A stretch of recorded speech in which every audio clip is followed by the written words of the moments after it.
This was Berlin on Sunday, August 13, 1961.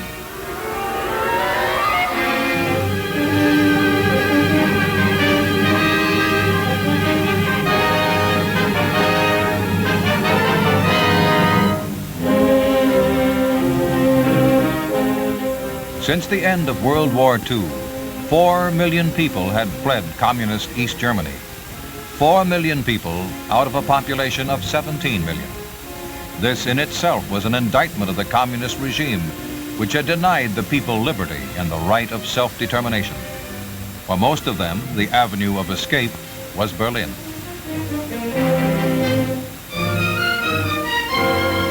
Statistics show that the number of refugees rose sharply every time the Russian-sponsored regime threatened and imposed restrictions on the people, curtailed their freedom, and neglected their welfare. Because of solemn international agreements and the force of world opinion, these men, women, and children were able to seek asylum in West Berlin.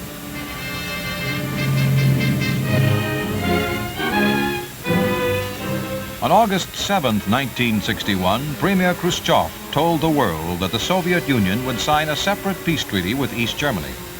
The stream of refugees into West Berlin mounted to 2,000 a day. The Khrushchev speech indicated that the East German people would not be consulted about their future, that Germany would remain divided because such was the will of the Soviet Union. More ominously, it implied that the Soviet Union would soon assist German communist authorities in stopping the flow of refugees. Thousands of people sought what they guessed would be their last chance of escape.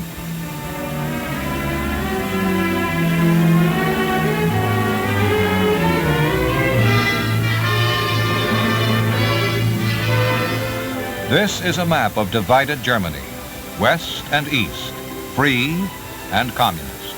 And there is Berlin. In West Berlin, in the days immediately following Khrushchev's speech, life seemed nearly normal, but the increased flow of refugees was becoming daily more embarrassing to Moscow and the East German regime. On the dividing line between West and East Berlin, this was the sight that greeted Berliners on the morning of Sunday, August 13th. East German police and military units were busy sealing the entire length of the city's dividing line with barricades and obstructions.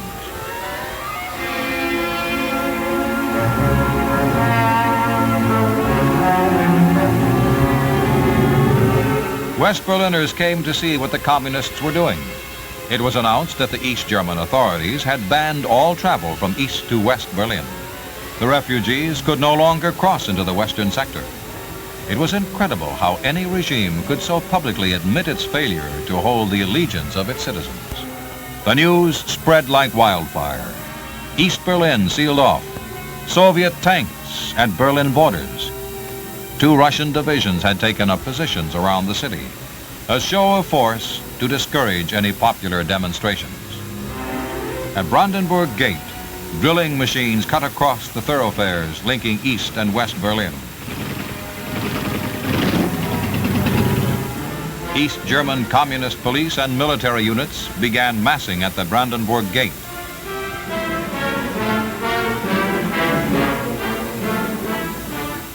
West Berliners, led by their mayor, Willy Brandt, came to look over this ruthless display of force. The communists announced they would bar over 53,000 East Berliners from access to their jobs in West Berlin. There was mounting indignation. The presence of German military units in any part of Berlin was specifically forbidden by post-war agreements. And as late as 1949, the Soviet Union had solemnly pledged that there would be no interference with the free travel of people between East and West Berlin. The city's dividing line was never recognized as an international frontier. This display of force is entirely illegal. Embarrassed by the presence of newsmen and photographers from around the world, East German armored water trucks turned their power hoses especially on the photographers.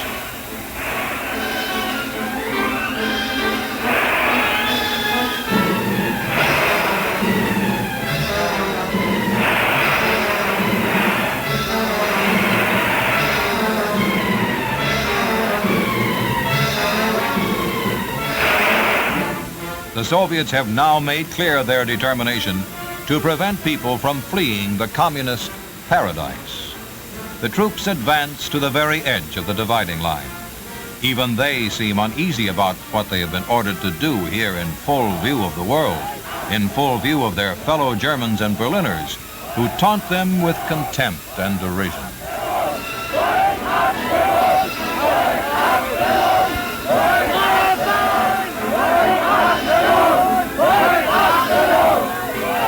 The East German soldiers grow increasingly nervous.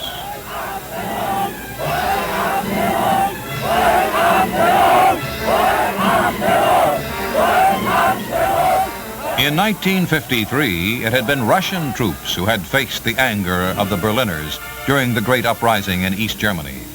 Now the soldiers of the puppet regime faced the unpleasant task. Moscow and the Warsaw Pact nations announced that the blockade of East Berlin was planned with their full backing.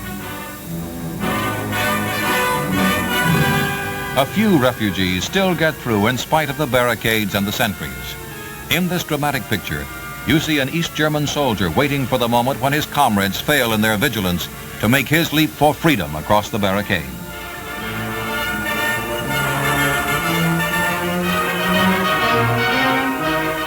In West Berlin, trade union workers march to a rally to protest the communist blockade. Citizens gather from all parts of the free city for one of the biggest mass meetings ever seen in Berlin.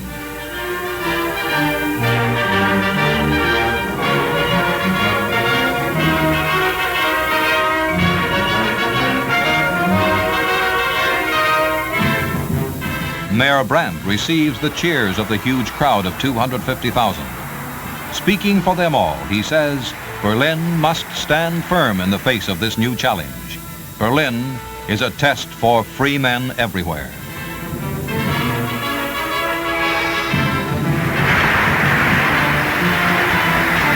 At Potsdamer Platz, another landmark of divided Berlin, communist units build a concrete wall. Visitors from Asia see how the East German authorities complete this unique construction project.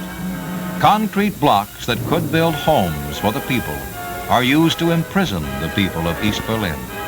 Communists who preach coexistence here spend treasure and energy to separate people, people of the same nation, of the same city.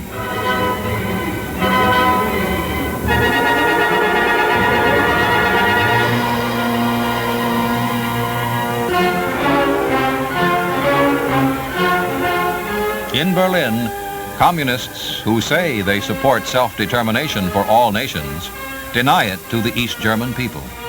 The fact is that there is nothing but contempt for people's right to self-expression.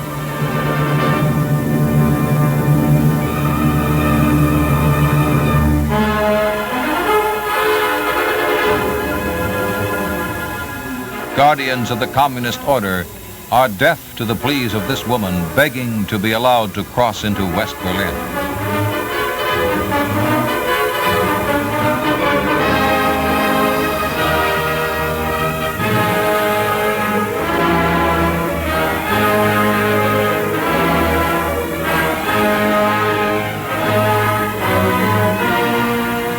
The real tragedy of East Berlin is written in the faces of human beings who are denied the freedom to choose, to think, to speak, to cross from one part of a city to another, to claim their country as their own.